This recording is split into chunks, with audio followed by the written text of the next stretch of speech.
De pequeño, mi familia nunca iba a la iglesia y no sabía mucho de la Biblia ni de Dios tampoco. A los 14 años, un vecino que vivía a 2 puertas nos invitó a mi hermana y a mí a la escuela bíblica de verano. La primera noche que asistí era un martes. Allí escuché por primera vez lo que Jesús hizo por mí y que si yo creía en Él y lo recibía como mi Salvador, podría no solo tener una relación con Dios, sino vivir para siempre con Él y todo aquel que creyera. Muy buenas noticias.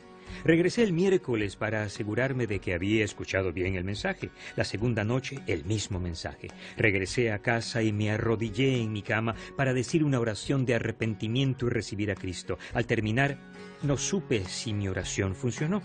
Decidí regresar el jueves y entre el servicio de jóvenes y el general me acercaría a alguien para pedirle que me ayudara, a alguien que me dejara hacerlo oficial. Decidí acercarme a Pablo Vilar, un maravilloso y corpulento hombre italiano. Elegí a Pablo Vilar por 2 razones. La primera era el capitán del autobús de la iglesia que nos recogía a mi hermana y a mí y a otros niños cuyos padres no iban a los servicios. Pensaba que tenía cierto tipo de relación con él. La segunda, en la iglesia lo citaban mucho. El predicador de jóvenes afirmaba: Pablo dijo: hermanos, tomando en cuenta la misericordia de Dios, les ruego que cada uno de ustedes en adoración espiritual ofrezca su cuerpo como sacrificio vivo, santo y agradable a Dios. Recuerdo que miraba hacia atrás y veía a Pablo Vilar cerca de la pared trasera y pensaba, él no habla así en el autobús, pero debe ser el tipo al que referirse, siempre lo citan. Desde luego, hacía alusión al apóstol Pablo, no a Pablo Vilar, pero yo no tenía ni idea. La Biblia era nueva para mí.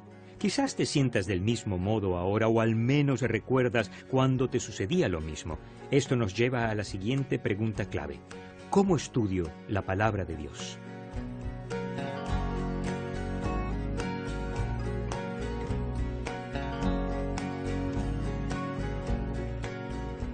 Si crees que la Biblia es la palabra de Dios y tiene derecho a dictar tu creencia y tu conducta, el tema de estudio en la sesión 4, entonces sabes en tu corazón que este es un libro muy especial y necesitamos profundizar en él. ¿Por qué? Considera la idea clave para la práctica espiritual del estudio de la Biblia.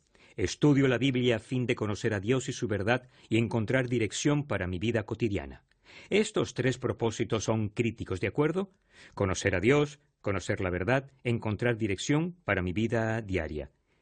Pero si eres como yo, leer la Biblia puede resultarte abrumador, más si resulta nueva para ti. Entonces, ¿dónde comenzar? Jesús tiene la respuesta.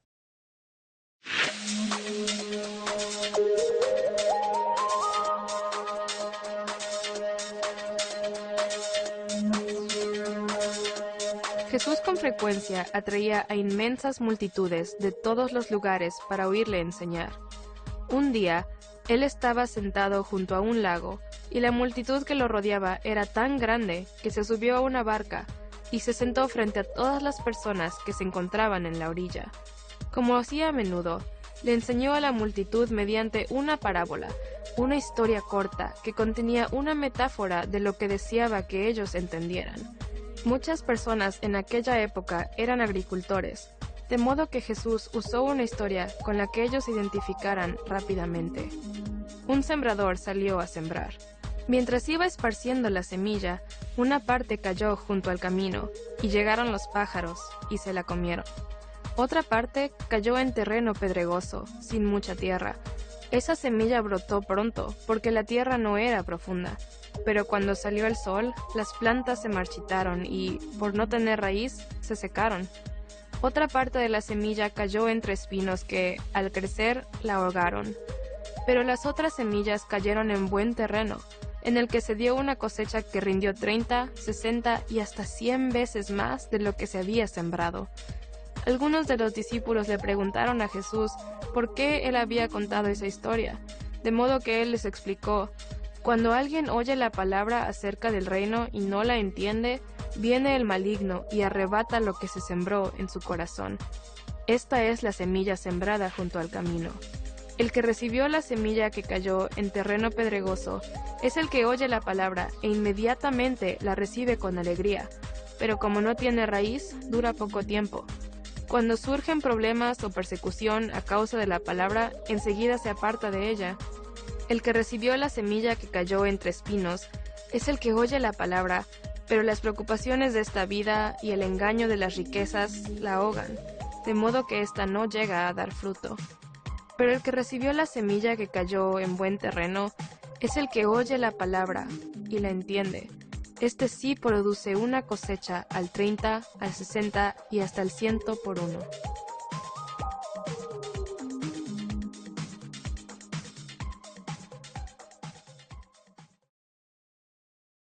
Jesús le enseñaba a la gente. Se reunieron muchas personas en una pradera junto al lago. Él se subió a una pequeña barca separándose para que todos pudieran verlo y escucharlo. Un sembrador salió a sembrar. Mientras iba esparciendo la semilla, una parte cayó junto al camino, y llegaron los pájaros y se la comieron. Otra parte cayó en terreno pedregoso sin mucha tierra. Esa semilla brotó pronto porque la tierra no era profunda, pero cuando salió el sol, las plantas se marchitaron y por no tener raíz se secaron. Otra parte de la semilla cayó entre espinos que al crecer la ahogaron, pero las otras semillas cayeron en buen terreno, en el que se dio una cosecha que rindió 30, 60 y hasta 100 veces más de lo que se había sembrado. El que tenga oídos, que oiga. ¿Y qué significa todo eso para mí? Bueno, Jesús nos lo dice. Algunos son como la semilla que cae junto al camino donde está la palabra de Dios. En cuanto la oyen, Satanás se las arrebata. Personas con el corazón endurecido, gente que no cree en Jesús. Otros son como la semilla sembrada en terrenos pedregosos. Oyen la palabra y la reciben con gozo, pero como no tiene raíces, solo perdura poco tiempo. De corazón superficial. Siguen la vida cristiana si funciona de manera inmediata para ellos, pero en cuanto les cuesta algo o se pone difícil, terminan con la verdad de Dios.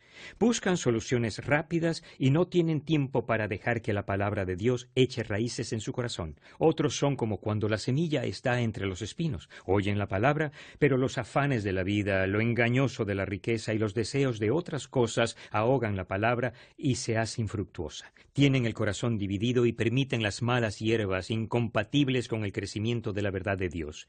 El que tenga un jardín o haya plantado césped sabe que las malas hierbas ganan al final si no se exterminan.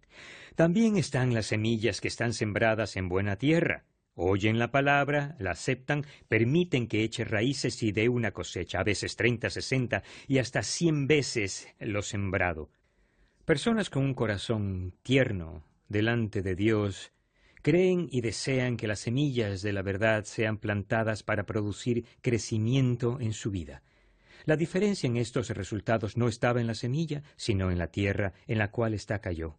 La diferencia estaba en los individuos que oyeron la palabra. La diferencia residía en la condición de su corazón para recibir la semilla de la verdad de Dios. Este es un versículo clave que nos ayudará en el deseo de conocer mejor a Dios y su palabra. Se encuentra en Hebreos capítulo 4, versículo 12. Ciertamente la palabra de Dios es viva y poderosa y más cortante que cualquier espada de 2 filos. Penetra hasta lo más profundo del alma y del espíritu, hasta la médula de los huesos, y juzga los pensamientos y las intenciones del corazón.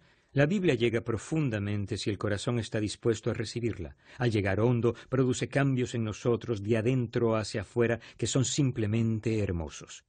Mi amigo y compañero en el ministerio, autor y maestro Max Lucado y yo nos mudamos al campo al norte de San Antonio, Texas.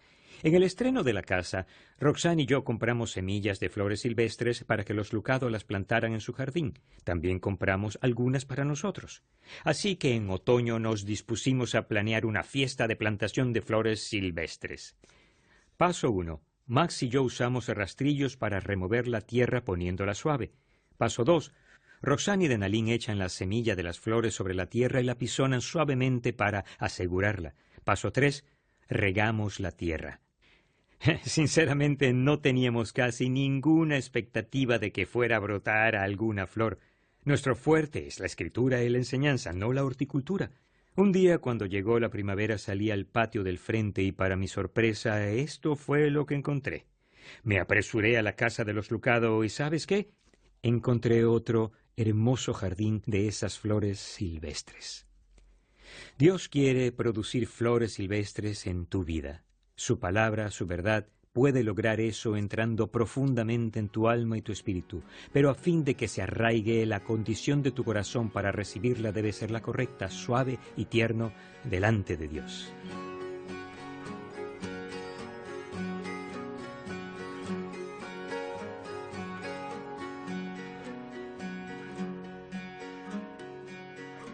¿Cómo llegamos a ser como esa tierra preparada para recibir la semilla de la palabra de Dios? Quizás esta aplicación sea la más importante de todas. Primero, mantén tu corazón suave y receptivo a las palabras de Dios. La segunda aplicación es muy práctica. Debes entender la historia de la Biblia. Una de las razones por las que las personas batallan con la Biblia es por su organización. La Biblia es solo una gran historia de amor de principio a fin, pero no está organizada cronológicamente para leerla como historia, sino por temas. Si tomas tu novela favorita y comienzas en el capítulo 9, sería difícil entender lo que sucede en cuanto a la historia, personajes y tema general. Lo mismo pasa con la Biblia. Si no conoces la historia grandiosa de la Biblia, quiero recomendarte que leas la historia. La experiencia de la historia está organizada como el proyecto Creer y te ayudará a entender, quizás por primera vez, esta grandiosa historia que Dios nos relata. Cuando comprendas esta historia podrás comenzar en cualquier lugar de ella y extraer increíbles aplicaciones para tu vida. Visita www.laverdaderahistoria.net para más información. Una tercera manera en que podemos aplicar esta idea clave a nuestra vida es estudiando la palabra de Dios en comunidad. Estudiar en comunidad no solo te dará el compromiso para mantenerte haciéndolo, sino que tendrás a compañeros viajeros con quienes dialogar y de quienes aprender. Muchos de los que ahora me escuchan lo hacen ahora en grupo. Bien hecho. Sigan adelante. La cuarta, que es la última, pero quizás la más importante, consiste en memorizar la palabra de Dios. No solo estudies la palabra de Dios, memorízala. Considera la pasión del salmista. En mi corazón atesoro tus dichos para no pecar contra ti. El proceso de memorizar la palabra de Dios logra grabarla en lo profundo de la mente y el corazón. Un buen lugar para comenzar es memorizar las ideas clave con los versículos de que hablamos. ¿Quieres flores como resultado en tu vida? Necesitas participar en la práctica continua del estudio de la Biblia para conocer a Dios, su verdad y encontrar dirección para tu vida diaria.